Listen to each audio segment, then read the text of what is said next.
Hello students, today we will study about the advantages of accounting. In the previous lectures, we have studied about the different terminologies of accounting, different meanings of accounting or the objectives of accounting. Today we will go for advantages of accounting.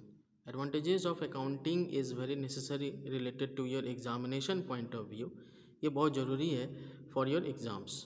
ठीक है? So the first point is your financial informations about business. Means if you will prepare accounting, if you will make accounts, if then it will help you a lot related to getting different informations of your business. अगर आप accounting करते हैं तो आपको बहुत सारा informations आपके business के बारे में आपको पता चलेगा. जैसे आपके बिजनेस में प्रॉफिट कितना हो रहा है, आपके बिजनेस में लॉस कितना हो रहा है, आपके बिजनेस में कैश कितना आ रहा है, आपके बिजनेस से कैश कितना जा रहा है, कितना उधार हो रहा है, कितने के रॉ मटेरियल्स है, सारी चीज़ें, all this informations you will get for your business if you will prepare accounting. Second is your assistance to management. Management का मतलब होता है decision makers. Means the top level people, जो मालिक लोग होते हैं, बोर्ड ऑफ डायरेक्टर्स होते हैं, वो मैनेजमेंट के अंदर आते हैं. ठीक है, तो they are the decision makers. तो if you will prepare accounting then it will help a lot to the decision makers to take decisions. They can take decisions very quickly if you will prepare proper accounting procedures. अगर अच्छे से बनाएंगे तब जो decision लेते हैं उन लोगों के लिए हेल्पफुल होता है, ताकि वो डिसीजन ले सकें कि मेरा बिजनेस को कहाँ लेके जाना है. अगर प्रॉफिट हो रहा है तो बिजनेस को और अच्छे तरीके से हमको बड़ा करना है, एम्प्लॉय को खुश करना है, बिज़नेस को और अच्छे एक्सपेंशन में ले जाना है. अगर बिज़नेस अच्छा नहीं चल रहा है, ये सारा चीज़ कैसे पता चलेगा, प्रॉफिट हो रहा है, लॉस हो रहा है, मैनेजमेंट को डिसीजन मेकिंग में कैसे असिस्टेंस मिलेगा, if accounting will be prepare.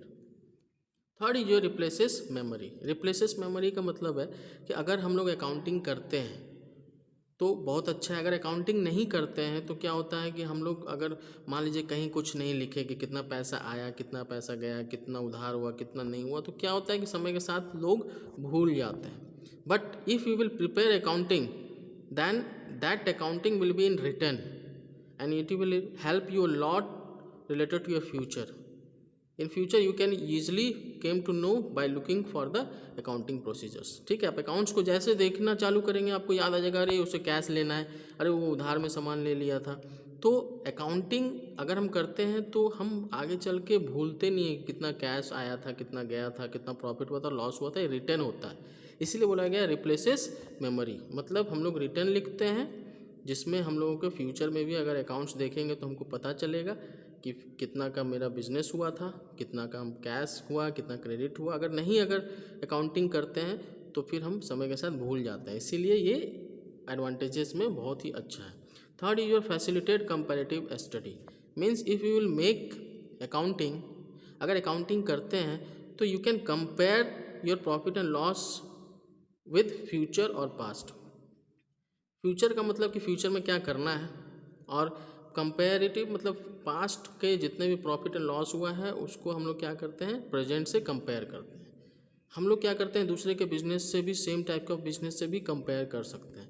तो अगर हम लोग अकाउंटिंग करेंगे तभी तो पता चलेगा कि प्रॉफिट हो रहा है कितना, लॉस कितना हो रहा है, उसी के हिसाब से तो कंपेयर करेंगे. अगर हम अकाउंटिंग करेंगे ही नहीं then how we will came to know and how we will make compare with the previous years or with others.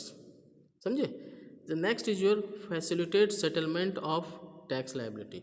अगर आप अकाउंटिंग करेंगे तभी आपको पता चलेगा कि आपके बिजनेस में कितना पैसा आ रहा है, कितना इनकम है, कितना आपको उस पर टैक्स देना है.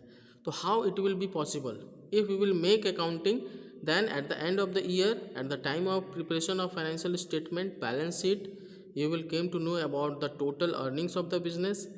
उसी के हिसाब से you will pay tax. अगर अकाउंटिंग करेंगे ही नहीं, आपको पता ही नहीं है कितना पैसा आया, कितना पैसा गया, then how you will pay tax to the government. Next is your facilitate loan. अगर आप अकाउंटिंग करेंगे तो आपको पता चलेगा कि मेरा बिजनेस किस स्थिति में है, कितना मेरा बिजनेस का वैल्यू है, बैलेंस शीट बनता है उस समय, कितना का लायबिलिटीज़ है, कितना का संपत्ति है, एसेट है. उसी के हिसाब से बैंक को अप्रोच करेंगे और बैंक क्या करेगी, आपके प्रॉपर्टी के हिसाब से दे विल प्रोवाइड लोन. तो how all this will be possible if you will prepare accounting. अगर अकाउंटिंग करेंगे तभी तो पॉसिबल है. अकाउंटिंग नहीं करेंगे तो पॉसिबल नहीं होगा। Next is your evidence in the court. In the court का यहाँ पे बात इसलिए आया, अगर कोई आपके बिजनेस में अगर कोई केस करता है, फाइल शूट करता है, और तो फिर उस समय एविडेंस का काम करता है ये अकाउंटिंग का सारा लेखा जोखा। आप क्या करेंगे, कोर्ट में जाएंगे, वहाँ पे अपना जितना भी अकाउंटिंग रिकॉर्ड्स है वो सारा चीज़ आप शो कर देंगे कि देखिए मेरा इतना अर्निंग्स है, मेरा इतना लाइबिलिटीज़ है। अगर आपको कोई अगर कोर्ट में फाइल शूट करता है तब तो आपके पास ये जो अकाउंटिंग प्रोसीजर्स, अकाउंटिंग रिकॉर्ड्स, वो एक प्रूफ के तरीके होगा जिसको आप एविडेंस में कोर्ट में पेश कर सकते हैं। अगर आप अकाउंटिंग करेंगे ही नहीं तो कहाँ से फिर कर सकते हैं। इसीलिए अकाउंटिंग का एडवांटेजेस में ये बहुत इंपॉर्टेंट है। Next is your facilitate sale of business. अगर आप अच्छे से अकाउंटिंग करते हैं तो आपका बिजनेस कितना वैल्यू का है, कितना टर्नओवर है, और इन फ्यूचर अगर आप चाहते हैं कि अपने बिजनेस को बंद करें, किसी और को बेच दें, तो वो कैसे बेचेंगे। आप अकाउंटिंग में दिखाएंगे कि लास्ट ईयर कितना प्रॉफिट था, उसके पहले कितना प्रॉफिट था या लॉस था, उसके हिसाब से आप कंपनी का क्या करते हैं, वैल्यू लगाते हैं। इसीलिए it is one of the most important point. Assistance in the event of insolvency. जब आपका बिजनेस डूब जाता है, इंसॉल्वेंसी मतलब जब डूबने लगता है, बैंकक्रप्ट हो जाता है, उस समय आपका अकाउंट्स में पता चलेगा कि आपके पैसा कितना है, कंपनी में कितना कैश है, कितना उधार है। वो सब इंसॉल्वेंसी के समय में अकाउंट्स देखते हैं, तब फिर हम लोगों को पता चलता है कि मेरा कितना बकाया है और कितना हम पैसा किसी को देना है या लेना है। समझे। Next is your helpful in partnership account. अगर आप पार्टनरशिप बिजनेस करते हैं तो आपको ये हेल्पफुल होगा अकाउंट्स बनाने में कि मेरे को कितना बिजनेस एक्सपैंड हो रहा है, कितना नहीं हो रहा है, कितना लाइबिलिटीज़ है, कितना एसेट है, कितना का कैपिटल मेरा पार्टनर लोग लगाया है।